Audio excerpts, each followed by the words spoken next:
Hi, folks. It's good to be with you again. I'm Pastor Warren, and today I want to talk about the third chapter of this book, Money, Greed, and God. Terrific book for the days in which we're living, in which millions of people voted for a socialist, a 74-year-old socialist, Bernie Sanders. A lot of people are confused about economics and about the very principles that have made our country great. This book is a great one. It really is an easy read, and it'll help you understand some of these things.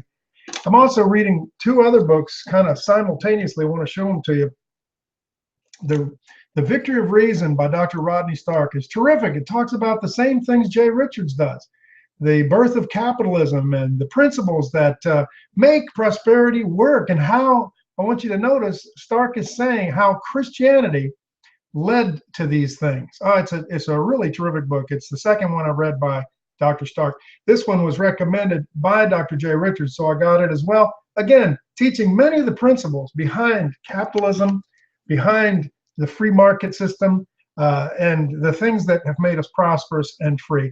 And so I'm just a pastor. I don't know about these things, but I want to share with you some of the truths that I'm discovering because I just think they're so applicable, so appropriate for the times in which we live. In this third chapter here in this book, Jay Richards talks about his youth again, and he, being a typical young person, had a lot of sort of socialist leanings, liberal leanings, and he worried a lot about things like capitalism. He thought it was intrinsically evil and kind of dangerous. So he starts a chapter talking about some famous people. He has a quote from Jack London and from a Yale social scientist, and then even former presidential candidate Walter Mondale. And basically the gist of their quotes is that capitalism is like the law of the jungle, it's survival of the fittest, it's dog eat dog, and the devil take the hindmost. And so people ask, capitalism, isn't that just theft on a larger scale? Isn't it a zero-sum game where if one person wins, that means somebody else has to lose?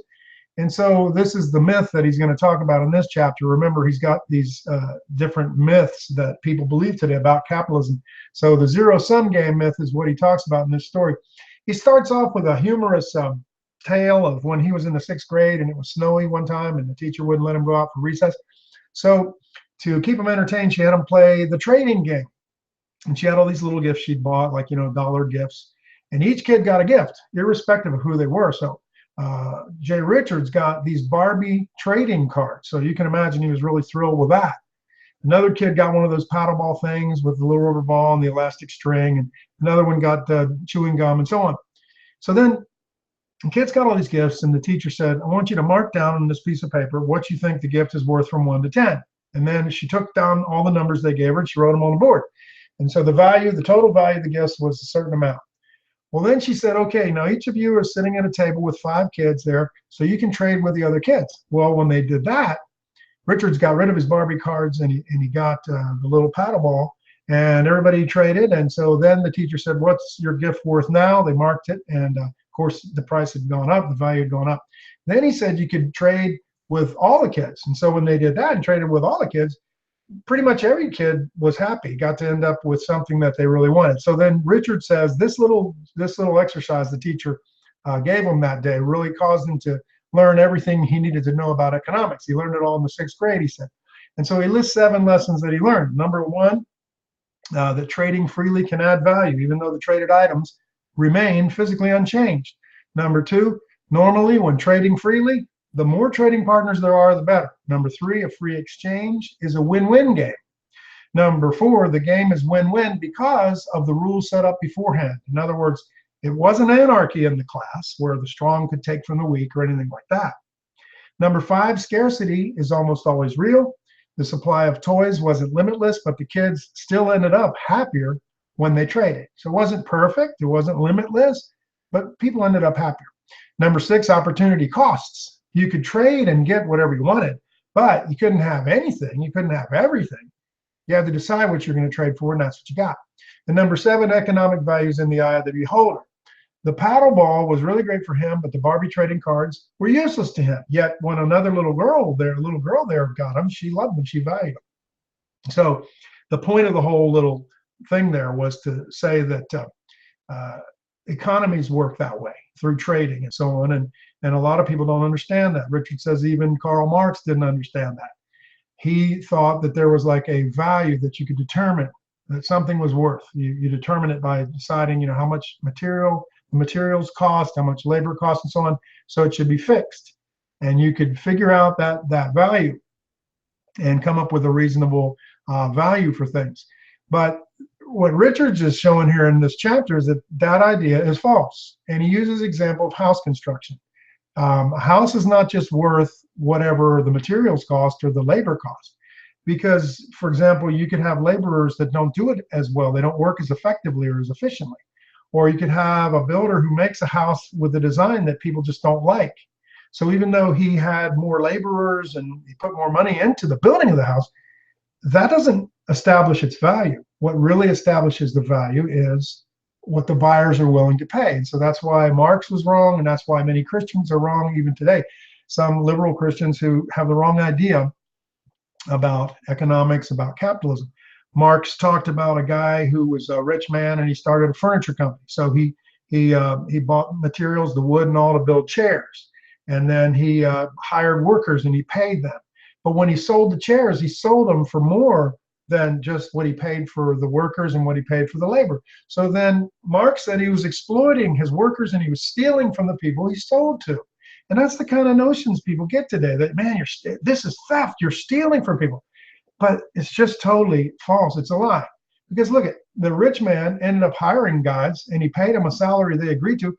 So they had jobs where they wouldn't have otherwise. So it was a win for them. They had work and they could feel proud of what they did and stuff.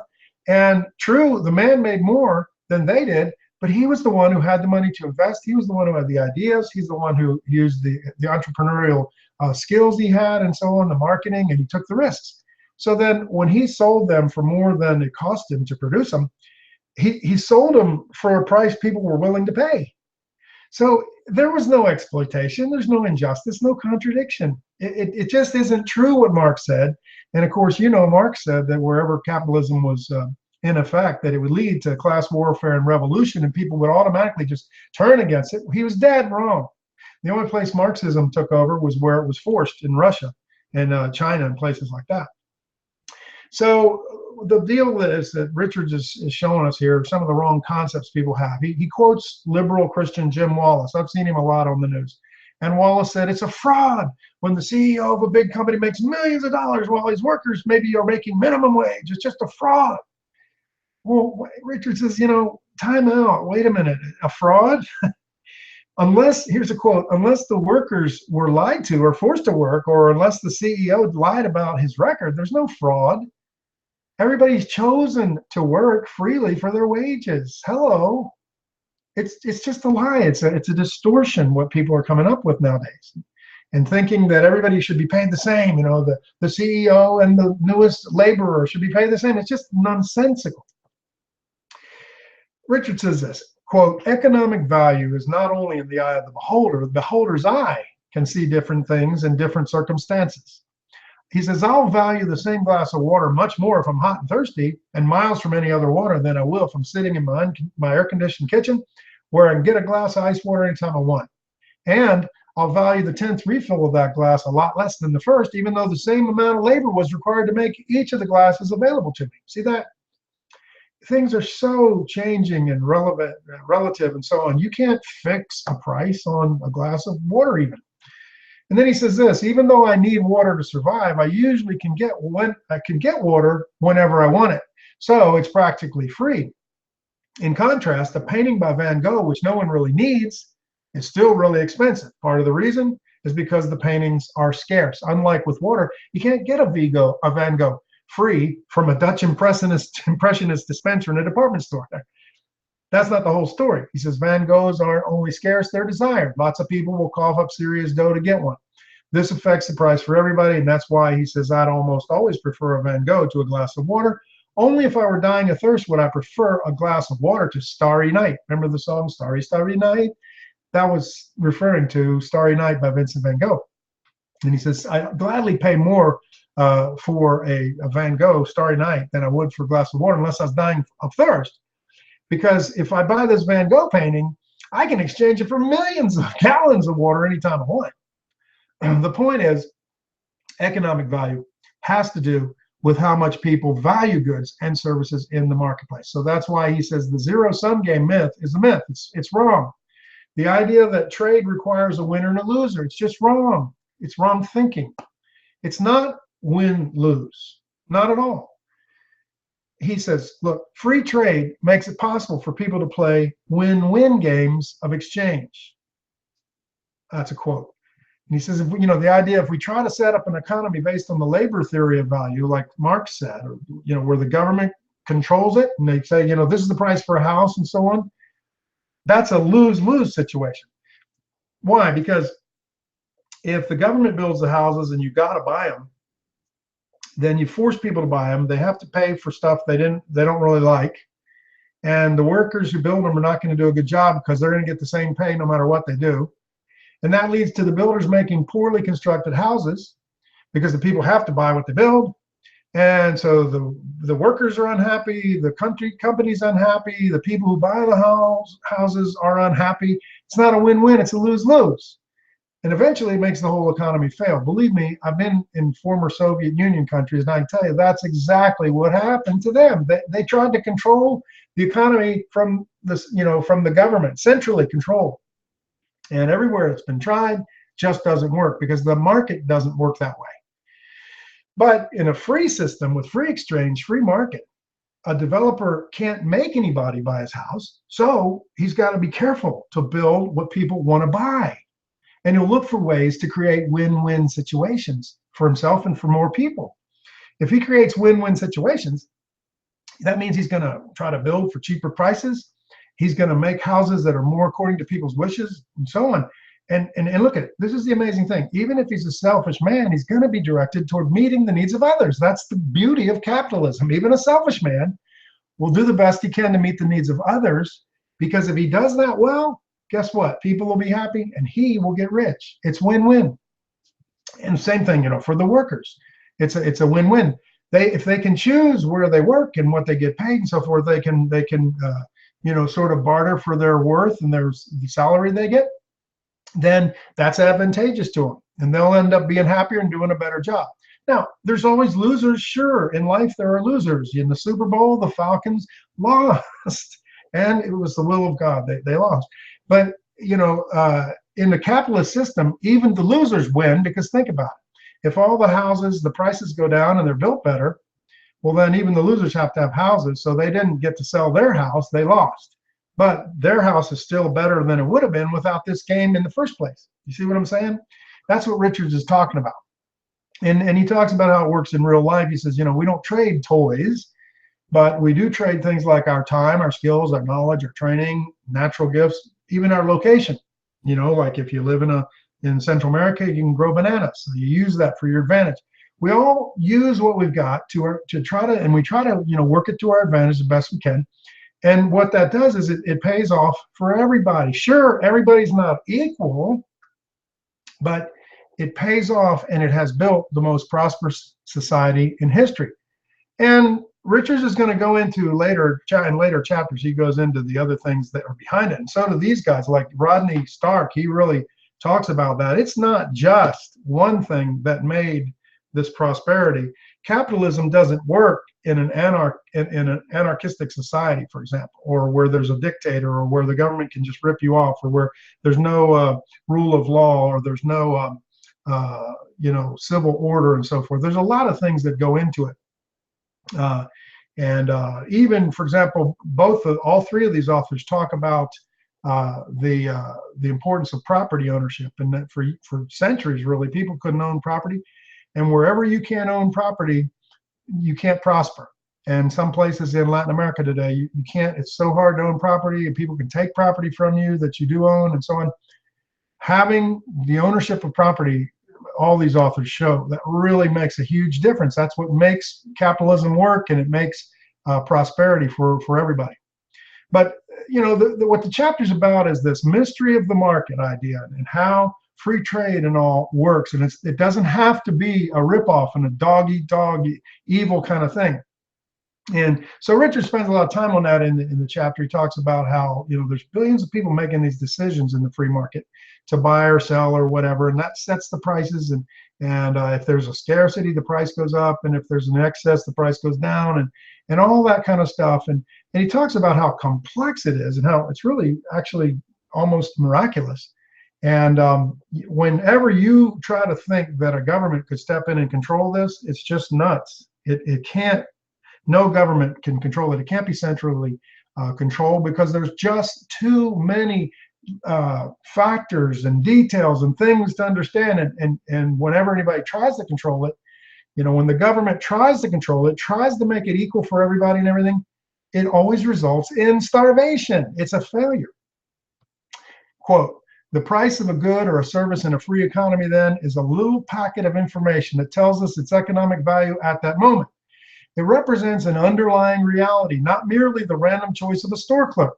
So a market doesn't just distribute goods and services. It's a highly sensitive network for gathering and disseminating information that would otherwise elude us." Unquote. The thing is, in a free market, goods and services usually end up where they're most needed and most valued. In short, what emerges from a free market regulated by prices is not utopia, but it's an order more complex and efficient than any order that human planners have or even can devise, unquote. In the last section of the book, a part I really like, is a fascinating story about a guy who in 1958 wrote a little story called I, Pencil. And it was about how nobody really controls the production and sale of pencils. Just an interesting little story. There's actually millions of people involved in the production of pencils. I mean, you've got to have graphite for the lead, you've got to have cedar wood, you've got to have paint, you've got to have brass for the little thing on top, you got to have the eraser, you have to have sawmills, you have to have trucking firms that ship these things, you have to have packaging, you have to have sales clerks and markets, and it's just amazing what all goes into it. And nobody's like up there, turning all the dials and pulling all the strings and controlling it. The market just makes it happen. And the different people that are involved, they may not even realize what they're involved in. They may be miners mining out the graphite in Sri Lanka or the copper somewhere else or whatever, or a lumberman cutting down trees. They don't even realize what they're doing is helping to make pencils.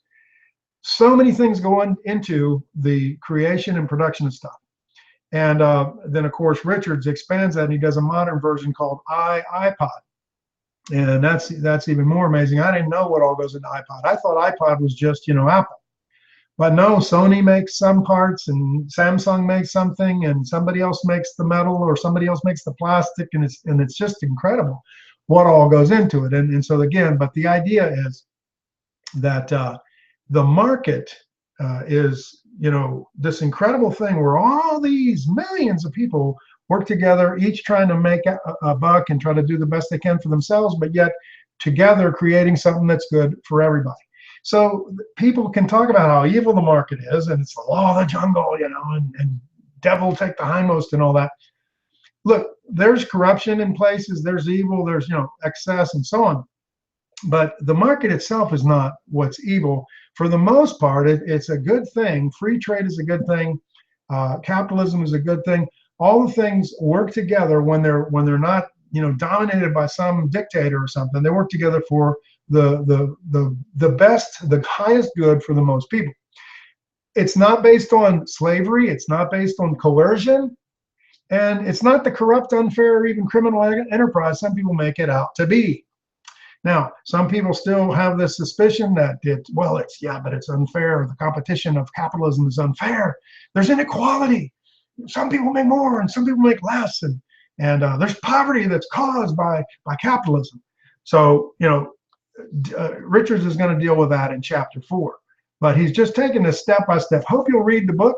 Hope you'll tune in for next week or whenever I get back to chapter 4. I want to go through all this for you, for those of you who maybe you won't take the time to read it, but maybe you'll listen to these YouTube clips. Till next time, may the Lord bless you.